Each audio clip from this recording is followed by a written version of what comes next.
You know, you turn on the tap and clean water just flows. You flip a switch on your wall and the lights come on. Yeah, we completely take it for granted. We really do.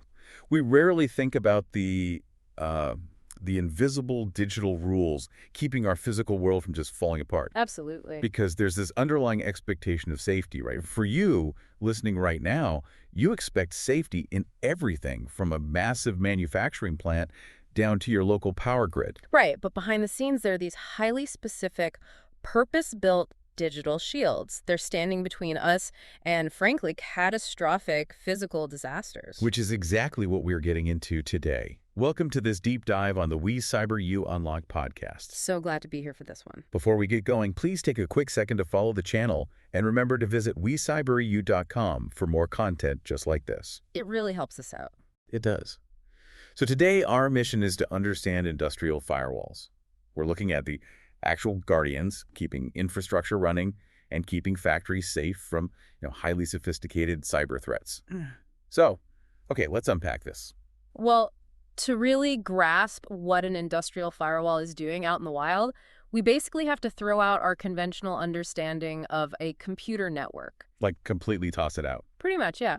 The network in your typical office building and the network inside a power generation plant, they are fundamentally different species. They are built with entirely different operational DNA. Right, because the priorities are completely inverted, aren't they? Exactly. Like in a standard corporate office, traditional IT focuses on the CIA triad. Confidentiality, integrity, and availability. Yeah, keeping the data secure and the emails flowing. Right. The main goal is just keeping the business data safe. If the corporate email server goes down, productivity tanks. I mean, it's a bad day, but nobody gets physically injured. Exactly. But in an operational technology environment, or OT as we call it, human safety is the absolute top priority, bar none. Wow. Okay. Right after safety comes continuous operation and equipment protection. Because a successful cyber attack in an IT environment usually means like stolen data or maybe some financial loss. Which is bad, sure. That's bad, but a cyber attack in an OT environment, that can mean a destroyed gas turbine, a massive chemical spill, or, the actual loss of human life. Man, that distinction really reframes the whole conversation. Because if my laptop gets hit with ransomware, IT just tells me to wipe it and reinstall the OS. I lose an afternoon of work and that's it. It's an inconvenience. Yeah, just an inconvenience. Mm-hmm. But if you have a programmable logic controller, a PLC, managing a highly volatile chemical reactor, you can't just casually reboot that. No, definitely not. Like if that PLC goes offline for just a few milliseconds at the wrong time, the pressure valves don't open and the reactor physically explodes. What's fascinating here is that extreme need for continuous safe operation changes the very definition of network security. How so? Well, an industrial firewall has to guarantee incredibly low latency. It has to support highly deterministic communications. Wait, deterministic meaning like the data packet has to arrive at an exact predictable time. Exactly that. A message commanding a robotic arm to stop moving must reach its destination within a guaranteed sub-millisecond time frame. No exception. Wow, so no room for error at all. None. In traditional IT, if a security scan causes a network packet to be delayed by half a second, you might see a tiny little buffer on your video call. Right. Annoying, but fine. But in OT, that half-second delay means the robotic arm swings too far and crushes a worker. The firewall has to protect the system without ever introducing that kind of latency. Okay, so that brings up a really obvious question for me. If these physical systems are so incredibly sensitive to, any network disruption, why connect them to the internet in the first place? That is the million-dollar question. I mean, it just seems like leaving the castle gates wide open just to see what's going on outside. Why not keep them completely isolated? Well, historically, that was the standard practice. For decades, we relied on what's called the air gap. The air gap. Yeah. Meaning totally disconnected. Right. The industrial network was physically separated from the outside world. No network cables, no wireless connections bridging the factory floor to the corporate network or the internet. Just totally walled off. Exactly. But the reality of Industry 4.0 and the Industrial Internet of Things, the IIoT, completely dismantled that air gap. It sounds to me like we're trading national security for the convenience of remote maintenance.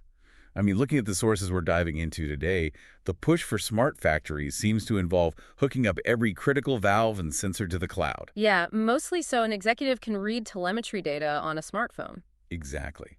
Is that really worth the risk? It's a profound trade-off, really. The business argument is rooted in massive efficiency gains.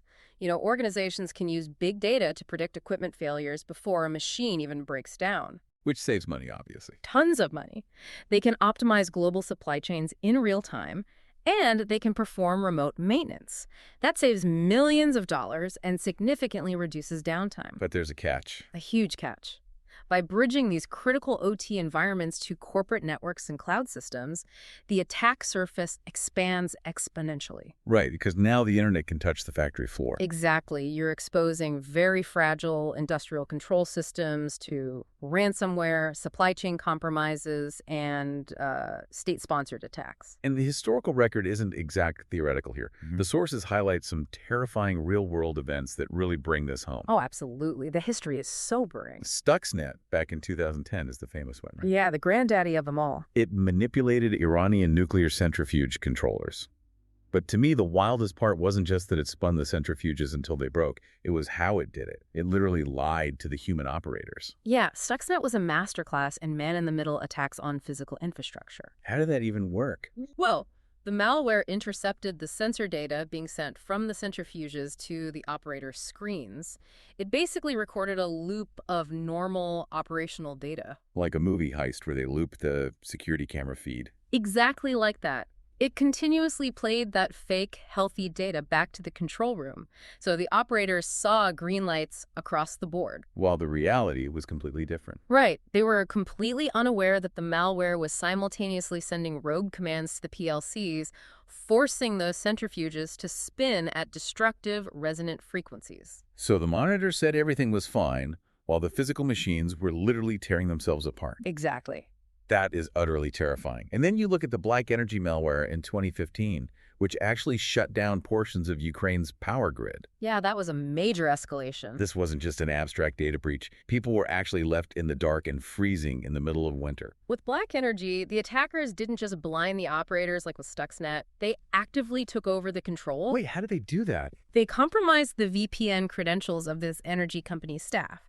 That got them into the SCADA network, which is the supervisory system that monitors and controls the remote field devices. Okay. And then operators literally sat there and watched their own mouse cursors moving across their screens, clicking breakers open to cut the power. No way. They hijacked the human-machine interfaces natively, like just took over the mouse. Yes, they just moved the mouse and clicked. And to make it worse, after tripping the breakers, the attackers deployed a wiper malware called Kill Disk. A wiper malware, so it destroys data. Right. It overwrote the master boot records of the operator workstations and destroyed the firmwares of the serial to Ethernet converter. Oh, wow. So they didn't just turn the power off, they bricked the digital tools required to turn it back on remotely. Meaning they had to do it the hard way. Exactly. They forced the engineers to drive out to the physical substations and manually flip the heavy physical switches back on. That is just brutal. And that brings us to Triton in 2017, which targeted a petrochemical plant. Yeah, Triton is a really chilling example. This one genuinely stands out because the attackers didn't even go after the main operational network, did they? They targeted the safety instrumented systems, the SIS. Right. The SIS is the absolute last line of defense in a plant. Like the digital airbags. That's a perfect analogy. It's an autonomous, fail-safe system designed to shut the whole plant down if conditions become critical. Right, to prevent a disaster. Yeah, like if a chemical pipe exceeds a certain pressure, the SIS overrides everything else on the network and forces a relief valve open. And Triton messed with that. Yes. Triton was custom engineered to alter the logic of those specific safety controllers. So they weren't trying to just disrupt production or cause a temporary blackout. They were trying to remove those digital airbags so they could cause a catastrophic explosion later on. That is the most widely accepted analysis, yes. The attackers were setting the stage for massive physical destruction. That's horrifying. The only reason it was caught was because a bug in the hacker's own Triton code accidentally triggered a safe shutdown of the plant, which alerted the engineers that something was wrong. Wow. Talk about a lucky break. Yeah. But, even if attackers don't target the physical machines directly, the operational side can still fail spectacularly. Oh, for sure. The Colonial Pipeline incident in 2021 is a perfect example of that. That was just a standard IT ransomware attack. It didn't actually infect the operational technology moving the fuel at all. No, it didn't. But the pipeline shut down anyway. They shut it down because of structural dependencies. Right. The IT billing and metering systems were locked up by the ransomware. And if you can't meter the fuel going through the physical pipeline, you can't accurately bill your customers for it. So it was a financial decision. Mostly, yeah. Out of an abundance of caution and pure business necessity, they halted the physical flow of oil across the entire eastern United States. Which caused massive gas shortages. Huge shortages. It's a stark reminder to everyone listening that even if your OT network is relatively secure, a compromised IT network can still force a massive physical outage. Man, all these incidents really clarify why industrial cybersecurity has evolved into such a massive national security issue globally. It absolutely has. But it brings up the core operational question for this deep dive.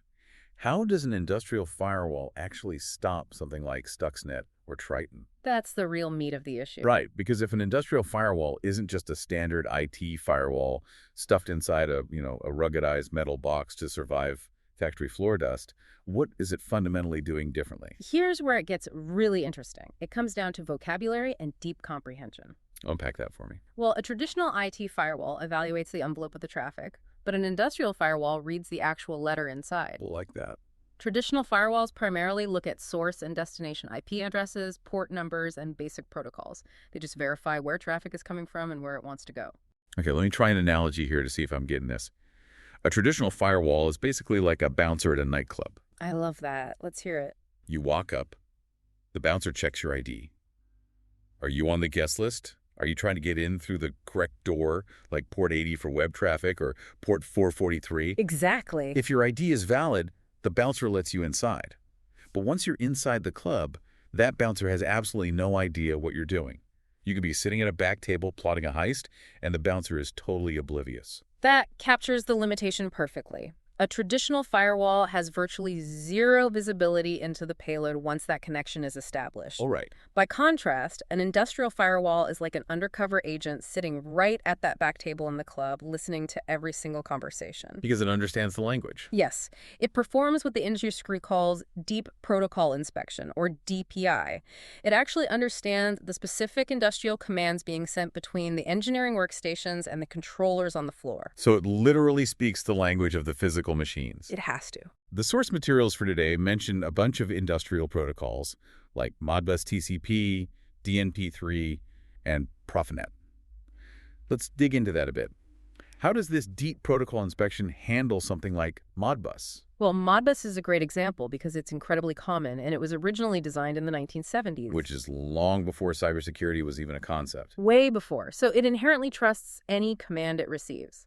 To a traditional firewall, Modbus traffic just looks like generic TCP data moving across port 502. Just regular traffic. Right. The traditional firewall says, port 502 is open for this IP address, go ahead. It just passes the traffic. Because the ID checks out. Exactly. But an industrial firewall using deep protocol inspection actually opens up that Modbus packet. It looks at the specific function codes embedded inside. Meaning it can read the context of the conversation, it knows what the device is asking the other device to do. Yes, and that is crucial. It differentiates between a harmless command and a critical one. Give me an example of that. Sure. For instance, a command to read a sensor value, like checking the temperature of a boiler. That might happen thousands of times a minute. And that's totally safe. Yeah. Wow. Just checking the gauge. Totally safe.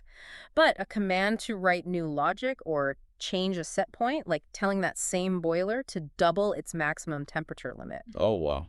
That is highly dangerous if it comes from an unauthorized source or at an unexpected time. So the industrial firewall instantly allows the harmless read command to pass through, maintaining that continuous low latency operation we talked about earlier. It doesn't slow down the flow of telemetry. Right. But it drops the unauthorized write command before it ever even reaches the controller. Exactly. And it doesn't just quietly drop the command. It generates an immediate alert for the security team. It gives operators granular control. It sees intent, not just traffic flow. That level of inspection is just brilliant. But, understanding the language is only one piece of the puzzle, isn't it? Oh, yeah. It's just one layer. Because you can't just drop one undercover agent into a nightclub and assume the entire city is now safe. The defense has to be structural. A single appliance is never enough in OT. This is where the concept of network segmentation becomes incredibly critical. Okay, break that down for us. Industrial firewalls are really the foundational enforcement tools for a layered architectural design. And the most widely adopted framework for this is the Purdue Enterprise Reference Architecture, often just called the Purdue model. The Purdue model, I saw this in the notes. It lays out this really intricate, tiered fortress design. It does. It's all about levels. Right, so you have the enterprise IT network up at the top, which is level 4 and 5, where all the everyday stuff lives. The emails, HR systems, the spreadsheets. The standard corporate environment, yeah. And then you step down through the levels until you hit level 0 at the very bottom, which is the field device zone. The actual physical sensors, the motors, the pumps, and valves. And the most vital structure within that entire Purdue model is the industrial demilitarized zone, or the IDMZ, right? You've got it. The IDMZ sits right at level 3.5, wedged directly between the business IT systems and the operational technology environments. So it's the buffer. It acts as the ultimate buffer zone. I sort of picture the IDMZ as the airlock on a deep space station or a submarine. Oh, that's a good way to look at it. Because you have a hazardous environment on one side, which is the corporate network, connected to the wild, untamed internet. Lots of malware out there. Exactly. And then you have the critical life support environment on the other side, which holds the SCADA servers, the HMIs, and those delicate PLCs. Yeah. The airlock ensures the hazardous environment never directly touches the critical environment. That airlock analogy is spot on because of how the traffic is handled. Industrial firewalls enforce the strict rules of that airlock. What's the main rule? The absolute primary rule is that no direct communication is ever allowed between the corporate network and the control zone. 0. So if someone in corporate needs data from the factory's floor, how do they get it? Say an analyst on the corporate network needs historical performance data from a factory floor PLC to run a monthly report. They do not query the PLC directly. Because giving them direct access opens a pathway for malware to ride along from their corporate laptop straight to the machine. Exactly. Instead, the PLC pushes its data up to a secure historian database that is located inside the IDMZ airlock. Ah, I see. Then, the corporate analyst connects to that database in the IDMZ to pull their report. The two environments share data through a proxy, but they never ever directly interact. That makes a lot of sense. But what about the people who actually need to interact with the machines? What do you mean? Well, you've got equipment vendors, maintenance engineers, third-party integrators. A lot of these experts work remotely now, sometimes from entirely different continents. Sure. How does the airlock safely allow an external engineer in Germany to update the firmware on a robotic arm in Texas without letting bad actors sneak in through that exact same connection? That is a major function of modern industrial firewalls. They provide highly secure, tightly controlled remote access. How so?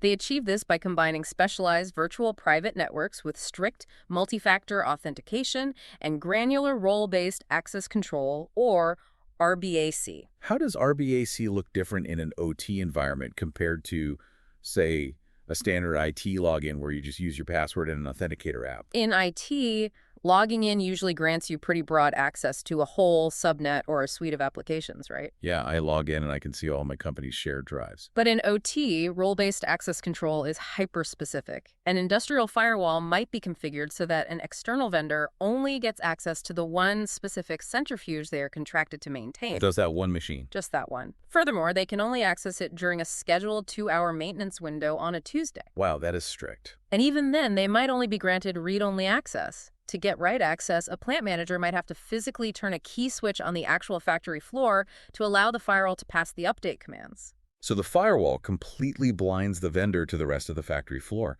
And the moment that 2-hour window closes, the connection is just violently severed. It creates a temporary, highly restricted tunnel that minimizes the attack surface to almost 0. I mean, it sounds like a totally impenetrable setup when you describe it like that. A purpose-built, language-fluent firewall enforcing a structural airlock. But we both know that in the cybersecurity world, nothing is ever truly flawless. Right. If we connect this to the bigger picture, we really have to acknowledge the messy reality of industrial environments. Because it's not all perfectly designed greenfield sites. Far from it. Industrial firewalls are incredible tools, but they do not replace the need for comprehensive defense in depth. The sources are very clear about their limitations. Right. For instance, a firewall cannot protect what you don't know exists. You still need a rigorous asset inventory. You have to know what's on your network. Oh, right. And you still need physical security training, don't you? Oh, absolutely.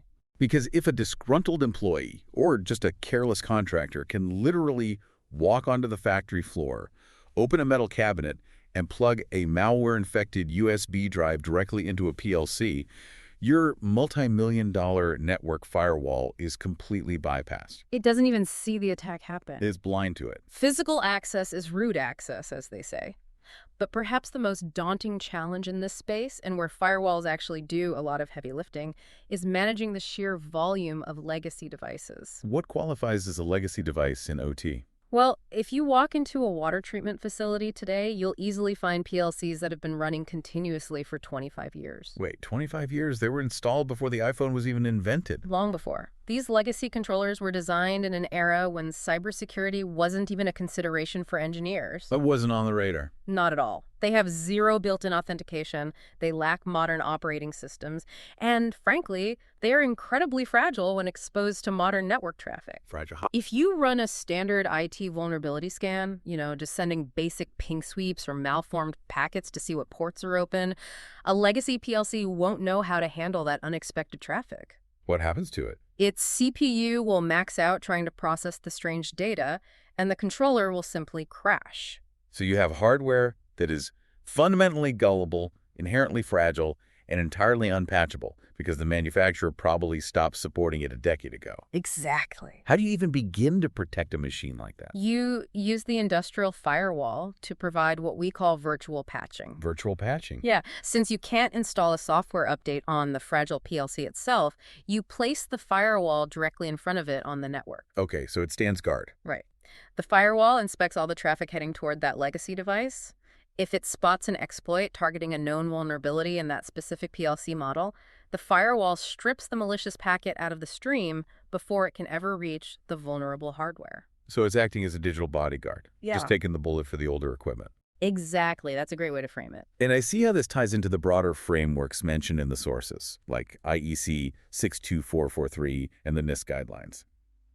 They really provide the blueprints for integrating these firewalls across vital sectors like manufacturing, rail, and water treatment. Those frameworks emphasize that an industrial firewall is an essential pillar, sure, but it must be integrated into a holistic risk management strategy. You can't just set it and forget it. Right. You don't just rack a firewall, turn it on, and walk away. The threat landscape is constantly evolving, and operational baselines on the factory floor change over time. So it requires upkeep. The firewall requires continuous monitoring and tuning by experts to align with the physical realities of the plant. Wow. So what does this all mean?